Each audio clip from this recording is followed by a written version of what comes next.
السلام علیکم۔ لبنہ اردو اکیڈمی میں آپ سب کو خوش آمدید ہے۔ آج ہماری کلاس کا عنوان ہے غالب کی غزل، اور جیسا کہ آپ جانتے ہیں کہ غالب کو شہنشاہ غزل کہا جاتا ہے، اور غالب کی غزلیں نہ صرف تھوڑی سی مشکل ہوتی ہیں بلکہ بہت ہی گہرے معنوں کے ساتھ اور بہت ہی خوبصورت ہر شعر کا اس کا مضمون ہوتا ہے، اور ہر شعر ایک بہت ہی نہایت خوبصورت معنوں کو لیے ہوئے ہوتا ہے۔ تو آج ہم نے جس غزل کا انتخاب کیا ہے وہ ہمارے او لیول سلیبس 3247 کے نصاب میں شامل ہے۔ آہ کو چاہیے ایک عمر اثر ہونے تک، کون جیتا ہے تیری زلف کے سر ہونے تک۔ دام ہر موج میں ہے حلقہ صد کام نہنگ، دیکھیے دیکھیں کیا گزرے ہے قطرے پہ گہر ہونے تک۔ عاشقی صبر طلب اور تمنا بیتاب، دل کا کیا رنگ کروں خون جگر ہونے تک۔ پرتوے خور سے ہے شبنم کو فنا کی تعلیم، میں بھی ہوں ایک عنایت کی نظر ہونے تک۔ یک نظر بیش نہیں فرصت ہستی غافل، گرمی بزم ہے ایک رقص شرر ہونے تک۔ غم ہستی کا اسد کس سے ہو جز مرگ علاج، شمع ہر رنگ میں جلتی ہے سحر ہونے تک۔ اب اس کی تشریح کی طرف آتے ہیں۔ جیسا کہ آپ نے پہلا شعر سنا، آہ کو چاہیے ایک عمر اثر ہونے تک، کون جیتا ہے تیری زلف کے سر ہونے تک۔ اس شعر میں غالب اپنے محبوب سے مخاطب ہیں اور اپنی محبت کا اظہار کرتے نظر آتے ہیں، اور وہ کہتے ہیں کہ ان کی جو محبوب سے محبت پانے کی خواہش ہے اور ان کی محبت کو سمجھ جانے کی خواہش ہے وہ اپنے محبوب سے کرتے ہیں، اور محبوب کے قرب کی جو خواہش ہے کہ وہ ان کی محبت کو سمجھے اور ان کو محبت کا جواب محبت سے دے، اس کے لیے انہیں لگتا ہے کہ ایک عمر درکار ہوگی۔ ان کی محبت، اپنے محبوب کی محبت کو پا لینے کے لیے انہیں ایک عمر درکار ہے، اور ان کی پوری زندگی اپنی محبت کو ثابت کرنے میں گزر جائے گی، اور محبوب کی محبت کو پانے کی خواہش میں گزر جائے گی، اور شاید اپنے محبوب کی قربت حاصل کیے بغیر ہی اس دنیا سے گزر جائیں گی، ان کی عمر ہی ختم ہو جائے گی، کیونکہ انہیں ایسا محسوس ہوتا ہے کہ ان کا محبوب نہ ان کی محبت کو سمجھ پائے گا اور نہ ہی انہیں محبوب کی محبت حاصل ہوگی۔ اور اس کا بڑے ہی دل گرفتہ انداز میں وہ اس کا اظہار کر رہے ہیں کہ کون جیتا ہے تیری زلف کے سر ہونے تک، جب تک ان کے محبوب کو ان کی محبت کا احساس ہوگا اور محبوب کی محبت انہیں حاصل ہوگی، وہ وقت شاید ان کی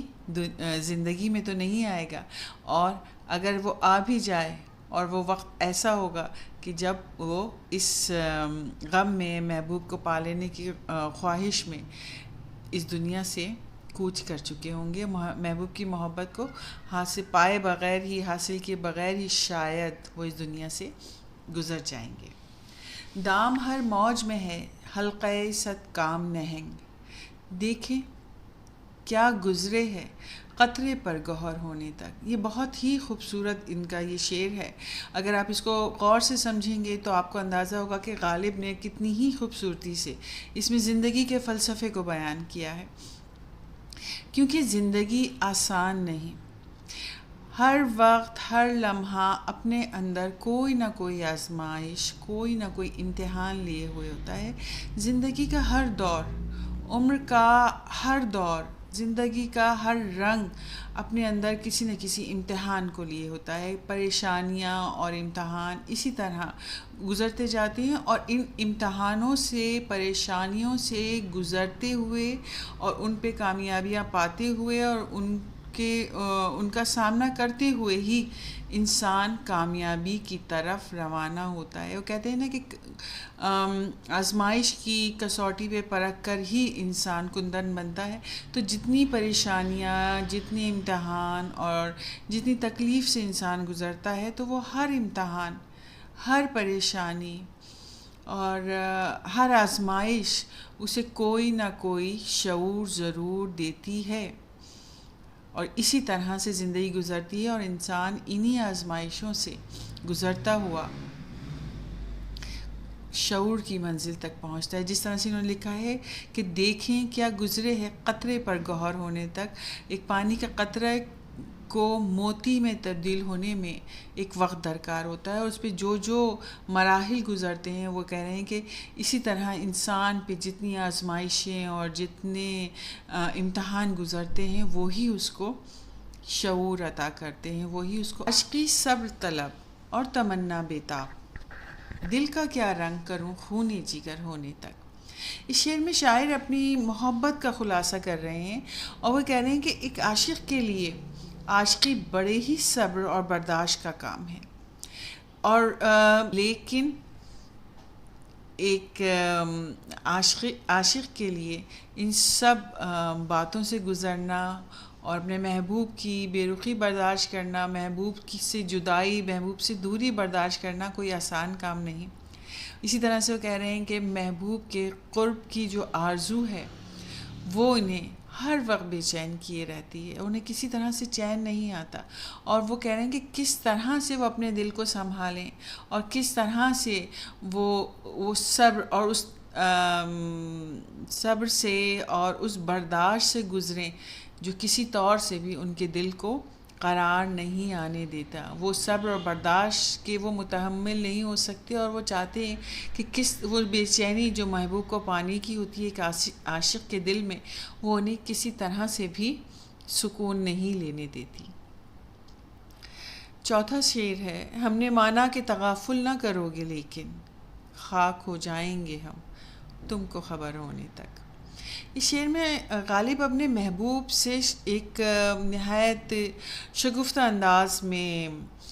شکوہ کرتے نظر آتے ہیں۔ یہاں ایک طرف سے وہ اس بات کا بھی اظہار کر رہے ہیں کہ محبوب کو تو ان کے دل کی کیفیت کا، ان کی تڑپ کا اندازہ ہی نہیں، اور دوسری طرف وہ اس بات کو کہہ رہے ہیں کہ میں جانتا ہوں کہ تم اگر اس بات کو، اس کیفیت کو سمجھ لو گے، اور جب تمہیں میری کیفیت کا پتہ چلے گا تو تم بالکل بھی دیر نہیں کرو گے، اور مجھ سے غفلت اور دوری تم سے برداشت نہیں ہوگی، لیکن اس وقت کو جب آپ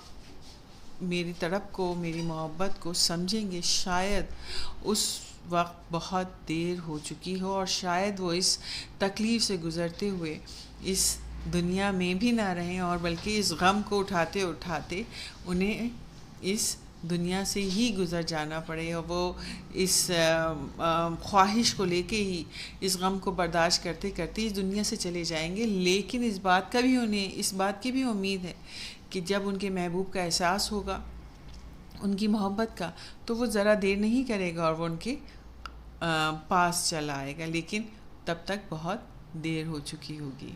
پرتوے خور سے ہے شبنم کو فنا کی تعلیم، میں بھی ہوں ایک عنایت کی نظر ہونے تک۔ اس شعر میں شاعر محبت کی شدت کو بیان کر رہے ہیں کہ کس طرح شبنم کے قطرے سورج کی پہلی کرن کو برداشت نہیں کر پاتے، اور ساری رات اس کے انتظار میں ہوتے ہیں، سورج کی کرن کی انتظار میں، اس کی ایک جھلک کے لیے جو ہے وہ ساری رات منتظر رہتے ہیں، اور جیسے ہی ان پہ وہ سورج کی پہلی کرن پڑتی ہے اور وہ اس کی شدت کو برداشت نہیں کر پاتے اور فنا ہو جاتے ہیں۔ سورج کی کرن یا سورج کی روشنی کو برداشت کرنا ایک ننھے سے قطرے کے لیے ناممکن ہوتا ہے۔ بالکل اسی طرح سے شاعر اپنے آپ کو اسے تشبیہ دیتے ہوئے کہہ رہے ہیں کہ جس طرح سے شبنم فنا ہو جاتی ہے، اور اس کا انجام فنا ہی ہونا ہوتا ہے، کیونکہ وہ اس کرن اور سورج کی اس روشنی کو جو اس کے مقابلے میں بہت زیادہ ہے، جس کو دیکھنے کی خواہش میں وہ ساری رات انتظار کرتی ہے شبنم، لیکن اس کے باوجود جب اس پہ پہلی کرن پڑتی ہے اور وہ فنا ہو جاتی ہے، بالکل اسی طرح وہ محسوس کرتے ہیں کہ شاید وہ جس محبت کی آرزو کرتے ہیں اور جس محبت کے انتظار میں ایک مدت، ایک عمر سے وہ انتظار میں ہیں، وہ جب میں ان کا محبوب محبت کی ایک نظر ان پہ ڈالے گا تو محبوب کی ایک نظر ان کی نظر کی عنایت، محبوب کی محبت کی جو ایک نظر ہے وہ ان کی جان لے لے گی، اور وہ ان کے لیے ناقابل برداشت ہوگی، اور شاید وہ اپنی جان سے گزر جائیں گے، جس طرح سے ایک ننھا سا شبنم کا قطرہ سورج کی کرن کو برداشت نہیں کر سکتا، اس لیے اسی طرح بالکل وہ اپنے محبوب کی محبت کی جو عنایت ہوگی، یا محبت کا جو ان کی محبت کے جواب میں وہ محبت کے اگر وہ ایک نظر ڈالے تو شاید وہ بھی فنا ہو جائیں گے۔ یک نظر بیش نہیں فرصت ہستی غافل، گرمی بزم ہے ایک رقص سے شرر ہونے تک۔ اس شعر میں غالب اپنے محبوب سے صرف ایک محبت کی نظر کے متمنی ہیں، طلبگار ہیں، اور وہ اپنے محبوب سے اس کی غفلت اور بے رخی کا شکوہ کرتے نظر آتے ہیں کہ کاش ان کا محبوب ان پر ایک نظر تو ڈالے، اور وہ کچھ زیادہ کی امید نہیں لگاتے۔ یک نظر بیش نہیں فرصت ہستی غافل، کہ وہ جو بے رخی کا اظہار کرتا نظر آتا ہے محبوب ان سے، ان کی محبت سے، اس سے وہ کچھ زیادہ کے طلبگار نہیں، فقط ایک عنایت کی، ایک محبت کی نظر کے طلبگار ہیں۔ جس طرح سے ایک چھوٹی سی چنگاری یا شعلہ آگ کو بھڑکانے کے لیے کافی ہوتا ہے، اسی طرح محبوب کی ایک نظر ان کی دل کی خوشی اور ان کی محبت کی جو تپش ہے اس کو برقرار رکھنے کے لیے کافی ہے، لیکن ان کے لیے اس کے لیے ایک چھوٹی سی اس کی جو عنایت کی نظر ہے وہ اس کے طلبگار ہیں۔ غم ہستی کا اسد کس سے ہو جز مرگ علاج، شمع ہر رنگ میں جلتی ہے سحر ہونے تک۔ یہ مقطع ہے اس غزل کا۔ اس شعر میں غالب نے زندگی کا فلسفہ بیان کیا ہے۔ جیسا کہ آپ جانتے ہیں کہ غالب کی زندگی دکھ اور الم سے بھرپور تھی، اور جس طرح سے ان کی زندگی کے ہر دور میں انہوں نے بے پناہ دکھوں کا اور غموں کا اور آزمائشوں کا سامنا کیا۔ ان غموں سے وہ کہہ رہے ہیں کہ زندگی جو ہے وہ انہی دکھوں اور غموں سے عبارت ہے، انہی دکھوں اور غموں سے ہی مل کر بنی ہے، اور ان غموں سے کوئی نجات نہیں پا سکتا۔ جب تک انسان زندہ ہے اسے ان آزمائشوں سے، ان امتحانوں سے گزرنا ہوگا۔ کوئی بھی ذی روح یا جو بھی دنیا میں آیا ہے وہ کوئی بھی ایسا انسان نہیں ہوگا کہ جو صرف ہی خوشیاں اس کی زندگی میں شامل ہوں، بلکہ ہر انسان کی زندگی میں خوشی اور غم ساتھ ساتھ چلتے ہیں، اور کچھ لوگ ایسے ہیں کہ جن کی زندگی میں دکھوں اور غموں کا حصہ کچھ زیادہ ہی ہے، جس طرح سے غالب نے اپنی زندگی میں گزارا۔ اور وہ کہتے ہیں کہ ہر انسان کو آزمائشوں، پریشانیوں اور تکلیفوں سے صرف مرنے کے بعد ہی نجات مل سکتی ہے، جس طرح سے لیکن ہر انسان کو ان سب چیزوں کے باوجود وہ ان چیزوں کو جانتا ہے، دکھوں اور پریشانیوں سے نبٹتا ہے، اور پھر ایک نئے غم اور دکھ اور آزمائش اس کا سامنا کرنے کے لیے تیار ہوتی ہے، تو وہ ان سب چیزوں کو جانتے ہوئے بھی زندہ رہتا ہے، اور جب تک زندہ رہتا ہے ان تکلیفوں اور آزمائشوں کا سامنا کرتا رہتا ہے، اور اب اسی طرح سے زندگی آہستہ آہستہ اپنے خاتمے کی طرف رواں دواں ہوتی ہے، اور اس طرح انسان اپنی آخری منزل تک پہنچ جاتا ہے۔ امید ہے آپ کو غالب کی خوبصورت غزل سمجھ آئی ہوگی، اور اسی طرح اگلی کلاس تک کے لیے اجازت دیجیے۔ کسی اور عنوان کے تحت اگلی کلاس میں حاضر ہوں گی۔ اگر آپ کو کلاس سمجھ میں آتی ہے اور آپ کے لیے معاون اور مددگار ثابت ہوتی ہے تو اس کو لائک کرنا نہ بھولیے۔ جو نئے اس کلاس میں آنے والے بچے ہیں وہ چینل کو سبسکرائب کریں گے تو ہر سیشن آپ تک باقاعدگی سے پہنچے گا۔ اگلی کلاس تک کے لیے اجازت دیجیے۔ اللہ حافظ۔